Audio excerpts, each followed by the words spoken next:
ចូលចាំថាដាំស្រូវបានអង្គដាំសេចក្តីល្អបានសេចក្តីសុខអ្នកចូលចាំថាកុំរំពឹងសំណាងកុំអាងវាសនាកុំរំពឹងអ្នកណាជាជាងពឹងខ្លួនឯងកុំច្រណែនអ្នកដទៃគ្មានតម្លៃទេប្រឹងប្រែងខ្លួនឯងទើបគេសរសើរប្រសិនបើយើងមិនអាចធ្វើជាប្រច័ណ្ឌបំភ្លឺផែនដីយ៉ាងហោចណាស់ក៏អាចធ្វើជាពន្លឺភ្លើងទៀន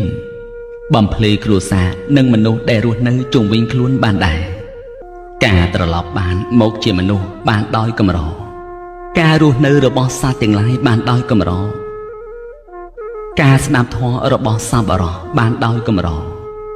ការកើតឡើងនៃព្រះពុទ្ធទាំងឡាយបានដោយកម្រ